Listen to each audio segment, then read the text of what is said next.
Hello students, welcome back to Mrinali Sharma classes. और हमारे आज के इस वीडियो में हम करने वाले हैं हमारी क्लास 9th एनसीईआरटी मैथमेटिक्स का chapter 5 introduction to Euclid's geometry की एक्सरसाइज 5.1। इसके पहले वाले 2 पार्ट्स में कवर करवा चुकी हूँ, जिसके फर्स्ट पार्ट में हमने इसके कंसेप्ट्स को देखा था, एलिमेंट्स, एक्साइम्स और पोस्टुलेट्स। और दूसरी वाली वीडियो में मैंने इसके एग्जाम्पल्स और थ्योरम 5.1 करवाई थी। इसके लिंक मैं इधर आई बटन में डाल दूंगी। हमारी एक्सरसाइज 5.1 का क्वेश्चन फर्स्ट आप लोगों को दिख रहा होगा। ट्रू फॉल्स है, 1 या 2 मार्क में आ सकता है, बिकॉज सीबीएसई ने अब MCQs, multiple choice questions and objective type questions introduce कर दिए हैं, तो ट्रू फॉल्स में ये चीज आ सकती है। So let's go through them. Which of the following statement are true and which are false? Give reasons for your answer. True false की बात होती तो चलता, पर यहाँ पर हमें reasons भी देने हैं। So our very first question is only one line can pass through a single point. अच्छा, यहाँ पर हमने एक्साइम्स पढ़े हैं, पोस्टुलेट्स पढ़े हैं, दैट अगर कोई एक पॉइंट है तो उससे बहुत सारी लाइन्स गुजर सकती हैं। तो ये तो सीधा यहीं पर ही खत्म हो गया, है ना। फॉल्स सिर्फ एक नहीं, infinitely many lines can pass through a single point. तो पहला वाला आपका फॉल्स हो जाता है। There are an infinite number of lines which pass through 2 distinct points. वापस से ये चीज फॉल्स हो जाती है कि मैंने यहाँ पर 2 पॉइंट्स बनाए हैं, इससे सिर्फ और सिर्फ एक यूनिक लाइन पास हो सकती है, ना कि इनफाइनाइटली मेनी लाइन्स, है ना। 2 अलग अलग पॉइंट से हम सिर्फ एक ही लाइन बना सकते हैं। ये चीज आपको कोऑर्डिनेट ज्योमेट्री में भी हेल्प करेगी। Third question, a terminated line can be produced indefinitely on both the sides.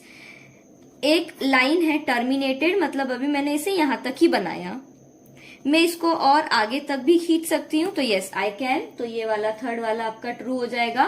First false था, सेकेंड फॉल्स था, third true. If 2 circles are equal then their radii are equal. Common sense है कि अगर 2 circle हैं, इसका radius भी मान लो 2 centimetre है और इसका रेडियस भी मान लो 2 सेंटीमीटर है, तो ये दोनों अगर इक्वल हैं, कोइंसाइड कर रहे हैं एक दूसरे से, तो इनके रेडियस भी इक्वल हो जाएंगे। Things that coincide with one another are equal to one another. इस सर्कल को मैं इसके ऊपर रख देती हूँ तो ये कोइंसाइड करेगा, मतलब 2 के रेडियस भी बराबर है। So yes, this one is also true. Fourth one is true. In figure 5.9, if AB is equals to PQ and PQ is equals to XY, then AB is equals to XY। ठीक है, question समझना क्या दे रखा है। ये एक line है आपकी AB, ये दूसरी लाइन है आपकी PQ और ये तीसरी लाइन है आपकी XY। ये लोग बोल रहे हैं कि अगर AB इस PQ के इक्वल है और PQ XY के इक्वल है, तो क्या AB XY के इक्वल हो जाएगी? बिल्कुल हो जाएगी। Things equal to same thing are equal to one another. ये इसके इक्वल है, ये इसके इक्वल है, तो ये दोनों भी तो इक्वल हो जाएंगे। ओके स्टूडेंट्स, अब हमारा क्वेश्चन सेकंड है। Simply of the following terms are there other terms that need to be defined first? What are they and how might you define them? अब यहाँ पर क्या हो जाता है कि क्वेश्चन ये बोला है कि एक तो इनकी आप सबसे पहले जो भी टर्म्स आपको दे रखे हैं इनकी डेफिनेशन दो, पर क्या इनको एक्सप्लेन करने के पहले कोई और ऐसी चीजें हैं जो आपको एक्सप्लेन करना जरूरी है? तो हाँ, ये पैरेलल लाइंस, परपेंडिकुलर लाइंस, इनको एक्सप्लेन करने के पहले कुछ चीजें हैं, जैसे प्लेन, पॉइंट, लाइन, ये सारी चीजें आपको समझ में आनी चाहिए, है ना। तो ये सारी चीजें वैसे मैं कंसेप्ट में समझा चुकी हूँ, पर मैं एक बार और समझा देती हूँ। प्लेन मतलब ये जो शीट है, ये क्या है? प्लेन। जो भी फिगर हम बनाएंगे 2D, वो सब इसी के ऊपर बनेगा, है ना। 2D मतलब जिसमें लेंथ होगी या ब्रेड्थ होगी, जिसकी कोई हाइट नहीं होगी, है ना। जैसे कि मान लो मैंने ये इरेजर लिया अभी, ठीक है, तो इस इरेजर के अंदर क्या हो रहा है? इसकी चौड़ाई भी है, इसकी लंबाई भी है और इसकी हाइट भी है, मतलब मैं इसे हाथ में पकड़ पा रही हूं, ये एक सॉलिड है, ठीक है। बट प्लेन में क्या हो जाता है? सिर्फ 2 डायमेंशंस चलते हैं। जैसे इस शीट की मैं अगर बात करूं तो इसके अंदर सिर्फ लेंथ है और ब्रेड थे, इसकी कोई थिकनेस या हाइट नहीं है। अब यहाँ पर ये चीजें एक्सप्लेन करने के बाद प्लेन हो गया जैसे, अब यहाँ पर ये प्लेन हो गया, पॉइंट हो गया जिसका कोई डायमेंशन नहीं होता है, डायमेंशनलेस, और एक होती है लाइन जिसके अंदर आप चलते हैं खाली लेंथ के हिसाब से, है ना, लाइन की सिर्फ लेंथ होती है, कोई चौड़ाई नहीं होती, लंबाई नहीं होती, ठीक है। अब पहला जो आपका आता है यहाँ पर टर्म एक्सप्लेन करने के लिए वो है पैरेलल लाइंस। पैरेलल लाइन से आप क्या समझते हैं? Those lines which never intersect each other and are always at a constant distance perpendicular to each other. Parallel lines can be two और मोर लाइंस। अब मतलब क्या है इस चीज का कि ये और ये दोनों ही आप अगर देखें तो कांस्टेंट डिस्टेंस पर हैं एक दूसरे से, है ना। जैसे इसका एक एग्जांपल मैं रियल लाइफ से दूं तो जो हमारे रेलवे ट्रैक्स होते हैं, वो रेलवे ट्रैक्स बिल्कुल एक जैसे डिस्टेंस पर होते हैं, है ना। मतलब इनमें आपको कहीं पर भी ऐसे स्ट्रेट एकदम ऐसे या ऐसे आपको डिस्टेंसेस देखने को नहीं मिलेंगे। रेलवे ट्रैक्स हमेशा ऐसे होते हैं, सेम डिस्टेंस पर होते हैं। तो ये क्या हो जाती है? आपकी पैरेलल लाइंस हो जाती हैं। वहीं मैं अगर परपेंडिकुलर लाइंस की बात करूं तो परपेंडिकुलर मतलब एक लाइन दूसरी लाइन पर क्या कर रही है? 90 डिग्री एंगल बना रही है, कुछ इस तरीके से, मतलब ऐसे। तो इन लाइंस की हम क्या डेफिनेशन लिख सकते हैं? Perpendicular lines are those lines which intersect each other in a plane at right angles and then the lines are said to be perpendicular to each other. Okay, अब अगली चीज आती है आपकी लाइन सेगमेंट। लाइन सेगमेंट से हमारा क्या मतलब होता है? कोई भी एक लाइन है, मैंने इसका इतना टुकड़ा काट के ले लिया, तो अब ये जो सेगमेंट आई है ना मेरे पास में, ये फिक्स है, ये क्या हो जाएगी? लाइन सेगमेंट हो जाएंगी। फोर्थ होता है radius of a circle. Radius of circle से हमारा क्या मतलब होता है कि जो भी मेजरमेंट हमने लिया है सर्कल बनाने के लिए, मान लो 3 सेंटीमीटर का, और इसी से मैंने क्या बना दिया? एक सर्कल बना दिया, तो ये जो 3 सेंटीमीटर बना है ना, ये क्या होता है? रेडियस हो जाता है। डेफिनेशन आप देख पा रहे होंगे, radius of a circle is the line from any point on the circumference of the circle to the centre of the circle. बिल्कुल, रेडियस ये चीज है क्या असल में? इसके सेंटर से सर्कमफेरेंस तक जो डिस्टेंस है, जो दूरी है, वो रेडियस है, ठीक है। ये सारी चीजें हम थर्ड और फोर्थ में पढ़ते थे, डेफिनेशंस याद करते थे इनकी। Next is square. A quadrilateral in which all 4 sides are said to be equal is called a square and each of its internal angles is a right angle. बिल्कुल, square में क्या हो जाता है? एक तो इसकी चारों साइड्स कैसी होती है? इक्वल होती है, साथ ही साथ ये चारों जो एंगल्स हैं वो कैसे हो जाएंगे? 90 डिग्री के हो जाएंगे। तो ये क्या बन जाएगा? आपका स्क्वेयर बन जाएगा। So students, let's see our third question now. ये भी थियोरेटिकल ही है ना, इसको भी कोई कैलकुलेटिव मेथड से सॉल्व नहीं करना है, इसे डायरेक्टली समझेंगे इसे। Consider 2 postulates given below. Given any 2 distinct points A and B, there exists a third point C which is in between A and B. There exist at least 3 points that are not on the same line. Do these postulates contain any undefined terms? Are these postulates consistent? Do they follow Euclid's postulate? Explain. चलो, अब यहाँ पर ये 2 postulate तुम लोगों को दे रखे थे कि कोई भी 2 पॉइंट से मान लो A और B, और इन दोनों के बीच में कहीं पर एक और पॉइंट है, तीसरा पॉइंट C, ठीक है। अब वो हमें कंफर्म नहीं दे रखा है कि इन दोनों के ये जो लाइन है उसी के ऊपर है या यहाँ है या यहाँ है या सेम प्लेन में भी है या नहीं। अच्छा, प्लेन से हमारा क्या मतलब होता है? एक चीज समझना, है ना, इमेजिन करना कि ये जो हाथ है ये मेरा, ये पूरा एक प्लेन है, ठीक है। इसके ऊपर भी एक जगह है और इसके नीचे भी एक जगह है, मतलब नीचे वाला प्लेन अलग है, ऊपर वाला प्लेन अलग है, और ये खुद एक अलग प्लेन है, अलग डायमेंशन है। तो A और B तो जस्ट इसके ऊपर है और C इन दोनों के बीच में तो है, पर वो यहाँ बीच में है या इनके नीचे वाले बीच में है या इसी प्लेन पे बीच में, ये हमें कंफर्म नहीं दे रखा है, ठीक है। तो ये बोल रहे हैं कि क्या इन पोस्टुलेट्स में कोई ऐसी चीजें हैं जो हमें पता नहीं है, ये टर्म्स डिफाइन नहीं है? तो हाँ, बिल्कुल है ऐसा कि बहुत सारी चीजें इसमें हमें कंप्लीट दे नहीं रखी है ना, क्वेश्चन ही कंप्लीट नहीं है। क्यों नहीं है? Yes, these postulates contain undefined terms. Undefined terms in these postulates are: there are many points that lie in a plane, but in the postulate given here, the position of point C is not given as to whether it lies on the line segment joining AB or not. है ना, वही चीज मैं बता रही हूँ कि इन दोनों के बीच में तो है। देखो ये C इन दोनों के बीच में ही है ना, इसको मैं यहाँ भी बना सकती हूँ, ठीक है, मैं यहाँ भी कहीं बना सकती हूँ, तो ये इस ही लाइन के ऊपर है या आगे पीछे ऊपर नीचे है, ये हमें नहीं पता। तो एक तो ये टर्म आपका अनडिफाइंड हो गया कि position of C is not confirmed. ठीक है, दूसरी चीज, there is no information about whether the points are in the same plane और नॉट। और ये भी नहीं पता है कि ये ए और बी भी एक ही प्लेन में है या नहीं, है ना। ये दो अलग अलग प्लेन है मान लो, तो ए इसमें हो सकता है और बी इस वाले प्लेन में हो सकता है, तो ये दोनों प्लेन तो अलग अलग हो गए ना। ऐसा ये हैं दो पॉइंट्स, पर कौन से प्लेन में ये भी नहीं बताया उन्होंने, तो हम कैसे बोल दें, इस चीज को कैसे प्रूफ कर दें। ये दूसरी चीज हो गई हमारी कि जो अनडिफाइंड है इसके अंदर। ओके, और नेक्स्ट क्वेश्चन है कि क्या ये कंसिस्टेंट हो सकते हैं, क्या ये सही हो सकते हैं।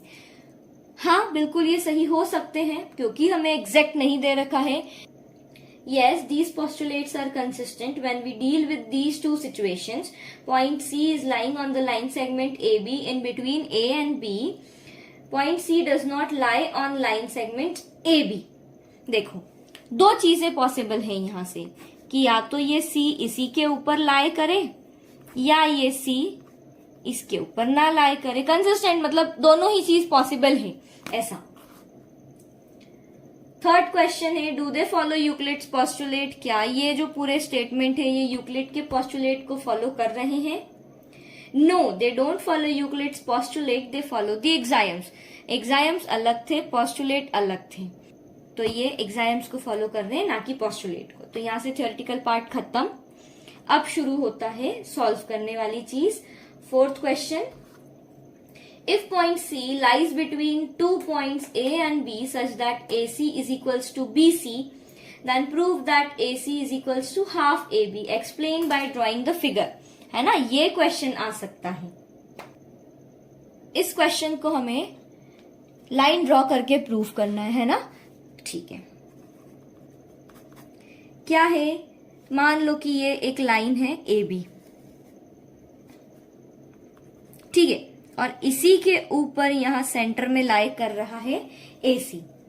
हमें ये चीज दे रखी है that if point C lies between 2 points A and B, A और B के बिल्कुल बीचों बीच ये लाई कर रहा है, सच दैट गिवन क्या दे रखा है, AC is equals to BC। AC और BC क्या है, दोनों बरोबर हैं। हमें प्रूफ क्या करना है यहां पर, AC is equals to half AB। ये AC जो है इस पूरी AB का आधा है। ठीक है, तो बहुत ही इजी सी चीज है। इसके अंदर क्या करते हैं, हमें since AC is equals to BC दे रखा है, ये चीज हमें दे रखी है, इन दोनों में मैं अगर AC जोड़ दूं, दोनों में ही क्या हो जाएगा, adding AC to both sides LHS and RHS, तो क्या हो जाएगा, AC plus AC is equals to BC plus AC। ठीक है, तो यहां पर BC प्लस AC, ये वो को इनसाइड वाली चीज है दैट ये दोनों लाइन सेगमेंट इसी के ऊपर आ रही है, मतलब ये दोनों मिला करके ये बड़ी वाली लाइन सेगमेंट बना रही है ना। मतलब सिंस बोथ लाइन्स को इनसाइड विथ AB, ये दोनों लाइन्स छोटी छोटी सी मिला करके बड़ी लाइन बना रही है और वो अंडरस्टूड भी है। तो ये AC प्लस AC तो 2AC हो जाएगा, और BC और AC, देखो BC और AC मिला करके तो AB बना रहा है, तो ये क्या हो गया, AB हो गया। तो यहाँ पर ये 2 में अगर इसके नीचे ले आऊं तो AC is equals to AB upon 2 हो जाएगा। तो यही तो हमें प्रूव करना था that AC is equals to half of AB, hence proved. Okay students, our question 5 is in question 4, point C is called a midpoint of the line segment AB. Prove that every line segment has one and only one midpoint. है ना। अब यहाँ पर हमें question क्या बोल दिया, अभी हाल हम ऊपर प्रूफ करके आए हैं कि C जो बीच में सेंटर में रहता है लाइन के, जो पॉइंट रहता है वो क्या है, मिड पॉइंट भी बोला जाता है। तो आप ये चीज प्रूफ करो कि किसी भी एक लाइन का सिर्फ और सिर्फ एक मिड पॉइंट ही होता है। ठीक है, तो यहाँ पर हम क्या करते हैं, एक एजम्पशन लेते हैं कि ये हो गई आपकी लाइन AB, है ना। तो कायदे से यहां पर इसका क्या आना चाहिए था, एक मिड पॉइंट आना चाहिए था, पर हम एज्यूम कर लेते हैं, लेट अस एज्यूम मतलब मान लेते हैं, चलो कि इसके एक नहीं 2 मिड पॉइंट है। Let us assume that line segment A B have two distinct mid points, मतलब दो अलग अलग मिड पॉइंट्स हैं, मिड पॉइंट्स। तो ये हो जाएगा सी, ये हो जाएगा D, points C and D. ठीक है, तो अब यहां पर क्या मैं, अगर इस चीज को मैं सी को मिड पॉइंट बोल रही हूं, है ना, अभी इस डी को छिपा लो, मानो कि ये सी जो है वो मिड पॉइंट है, तो ये मिड पॉइंट है अगर, तो ये ए सी इस पूरे ए बी का आधा होना चाहिए। Therefore A C is equals to half A B, है ना, इसको मैंने फर्स्ट पॉइंट नाम दे दिया। अब इस सी को छिपा लूं और मैं बोल दूं कि ये ए डी इस ए बी का आधा है, मतलब क्यों, क्योंकि अब ये डी मिड पॉइंट है, तो also A D is equals to half A B, और इसे मैं मेंशन कर दूं सेकेंड इक्वेशन। तो अब अगर मैं इस सेकेंड इक्वेशन में से फर्स्ट इक्वेशन को माइनस करूं, subtracting first equation from second equation, है ना, मतलब A D minus A C is equals to half A B minus half A B, है ना, एलएचएस में से एलएचएस माइनस होता है, आरएचएस में से आरएचएस माइनस होता है। तो यहाँ पर एडी में से एसी माइनस हुआ तो क्या बच गया, यहाँ पर सीडी बचा, और हाफ ए बी में से हाफ ए बी गया तो क्या बचा, 0 बच गया, तो कैंसिल आउट हो जाएगा। तो सीडी जो है वो तो 0 सेंटीमीटर हो जाएगी। तो ये लेंथ आपको देख के लग रही है कहीं से कहीं तक कि सीडी 0 होगा, और अगर सी और डी 0 है मतलब ये दोनों ही पॉइंट क्या है, एक है, मतलब सी भी यही है, डी भी यही है, तभी इनके बीच की जो डिस्टेंस है वो 0 है। तो ये तो पॉसिबल नहीं है, क्योंकि हमने यहाँ पर ही क्या लिया था, line segment A B have two distinct mid points है, दोनों डिस्टिंक्ट मिड पॉइंट्स है। देयरफॉर अवर, अच्छा यहाँ पे एक चीज और लिखनी है, C D is equals to 0, this means C and D को इनसाइड, मतलब सी और डी क्या कर रहे हैं, को इनसाइड कर रहे हैं, एक के ऊपर एक है ये दोनों पॉइंट्स। तो यहां पर ये चीज तो क्या हो गई यार, assumption is wrong, our assumption is wrong and there is only one midpoint, only one midpoint of a line. ये क्वेश्चन प्रूव करने लायक था, ये आ सकता है एग्जाम में। स्टूडेंट्स, और question number 6, in figure if A C is equals to B D. अच्छा, अब ये आपको क्या दे रखी है, यहाँ पर एक लाइन दे रखी है ए डी, जिसमें ये बी और ये सी इस तरीके से है, और क्या दे रखा है, in figure if A C is equals to B D, given A C is equals to B D, मतलब ये इसके बरोबर है। Prove that A B is equals to C D. अगर A C is equals to B D है, A C is equals to B D, तो अगर इसमें से और इसमें से मैं ये वाली सेगमेंट माइनस कर दूं, दोनों ये दोनों बरोबर थी और दोनों में से मैं बीसी बीसी माइनस कर दूं, है ना, subtracting BC from both sides, दोनों ही साइड से मैंने क्या कर दिया, बीसी बीसी माइनस कर दिया। तो A C minus B C is equals to B D minus B C. ऐसा क्यों,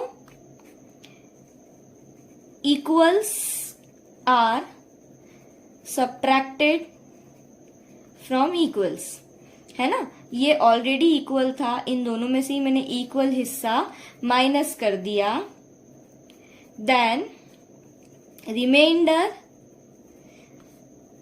इज ऑल्सो इक्वल, तो रिमाइंडर जो आएगा वो भी क्या रहेगा, इक्वल ही रहेगा। मतलब क्या हो जाएगा इस चीज का, that therefore A B is equals to C D, क्योंकि इस ए सी में से मैंने ये बी सी माइनस कर दिया तो ए बी बचा, बी सी माइनस कर दिया तो खाली सी डी बचा, यही तो हमें प्रूव करना था। ओके, क्वेश्चन 7 क्या बोलता है, that Y is axiom 5 in the list of Euclid's axiom considered a universal truth. अच्छा, अब वो वाली चीज बहुत ही कॉमन थी कि दो लाइंस हैं अगर इस तरीके से और इसके ऊपर एक और लाइन ऐसे पड़ रही है, तो और इस लाइन को ऐसे ड्रॉ करने के बाद में ये जो दो एंगल्स हैं इन दोनों को मैं अगर प्लस कर दूं तो वो 180 से छोटा आता है जो सम है, तो ये दोनों लाइंस आगे जाकर के मिलेंगी, ऑब्वियसली मिलेंगी, क्योंकि ये दोनों आपको कैसी दिख रही है, इंटरसेक्टिंग दिख रही है, ये लाइंस पैरेलल नहीं है। तो जब इन्हें आगे प्रोड्यूस किया जाएगा तो ये इंटरसेक्ट कर जाएगी, तो ये तो यूनिवर्सल ट्रूथ है, इसे तो कोई भी चेंज नहीं कर सकता। ये वाला क्वेश्चन आने जैसा नहीं है, सिंपली अंडरस्टैंडिंग वाला था, 5th या 6th क्वेश्चन, और फर्स्ट क्वेश्चन जो था ट्रू फॉल्स वाला वो आने के चांसेस ज्यादा हैं स्टूडेंट्स। आई होप आप लोगों को ये क्वेश्चन सारे समझ में आए होंगे। Do like, share and subscribe. Thank you so much.